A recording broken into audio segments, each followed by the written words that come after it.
Okay, this is TempleOS 5-minute random code walkthrough, episode number 11, and I'm your host, Terry Davis.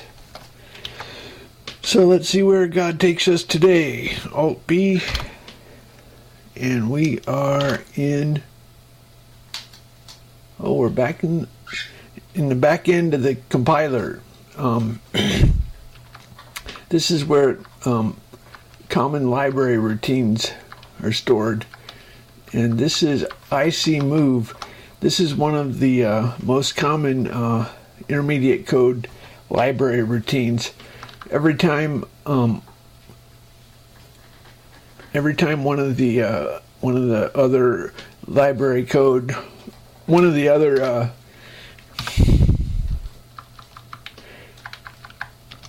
just to show you, I'm going to find all instances of IC There are hundreds of them. In the other intermediate codes, it uses this IC move. Okay, so this is a building block to make other intermediate codes. So what does it do? There's two arguments are specified by 3 values in the compiler, and I forgot whether it goes left or right. I think you go here. So the first argument is type 1, register 1, displacement 1.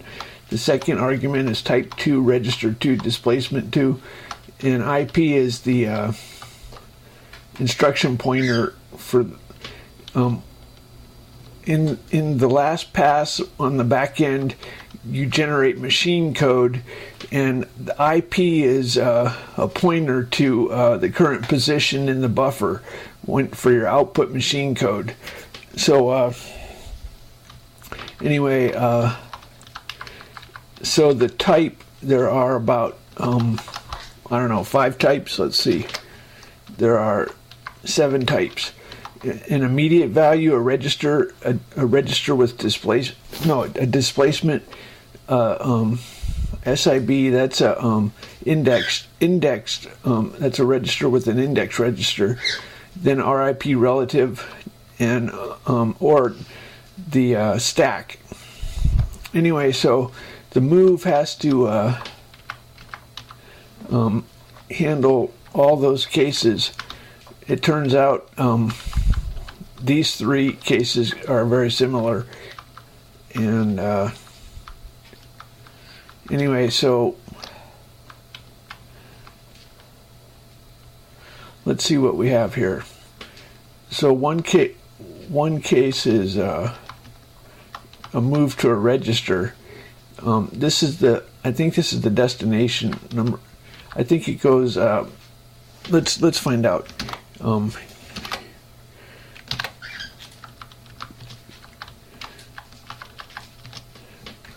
looking to see whether it goes from left to right or right to left. It goes from right to left.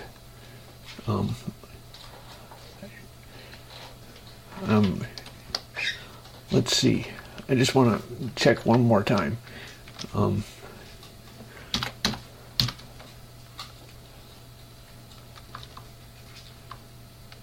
Yeah, okay.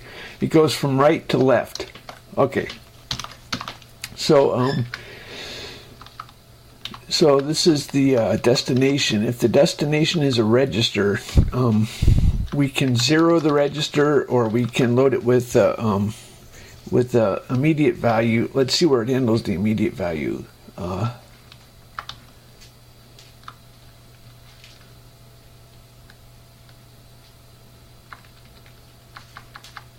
Okay, if it's an immediate value, this is loading an immediate value into a register. All this. The reason there's all those complicated cases is because if you're loading a byte value, you use one opcode. If you're loading signed or unsigned, if it's a signed value that's negative, you can use that. If it's a 32-bit value, you use that. If it's a 32-bit signed value, you use that. Otherwise, if it's a 64-bit value, you use this. So the first part is for moving an immediate T1, T2, D2 into register T1, R1, D1. So the second case is the stack. This is the okay, it's calling another library routine called push, which pushes a value on the stack. For displacement, RIP relative, or for indexed, it's going to use a modder 2 modder. It's going to use a modder. This is a for a lot of the opcodes, you have something like RM64, and what that is a move from let's see how to explain this. It's a register or memory into a register. So the RM values are register or memory into a register. It can also you can also have an immediate. This is a common addressing mode in the x86 architecture, and all these cases can use this mode. So here's where it's putting the displacement in the instruction. When you have an offset off a register, you have a displacement. Here's where it's deciding the rex, which is the 48 for rex is the prefix for 64-bit instructions. It includes what they did is they took the increment and decrement instructions from the 386, and they confiscated those opcodes. So now it used to be that 40 through 44F were increment and decrement a register. Now they've been taken over, and 48 means use a 64-bit size. The 1 bit is that tells it that to use the registers are 8 through 15. So if you have a 48 plus 1, that's 64-bit size, and then there are 3 bits for extended registers. The modder is move register into a register. So there's a register, and then there's the register or memory. So like with the move opcode, you moved R1 comma, let's say 12 off of R2, something like that. So there's a register on the left, there's a register on the right. This one can also be reversed, right and left. And then sometimes you have a register 3 in this position, so you can have this many registers. So there are 3 bits for extending to the upper registers. So that's what the rex is all about.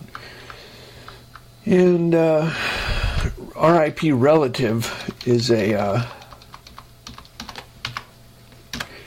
option. No, not. Yeah, it is. Okay. It turns out that in 32-bit you have if you say move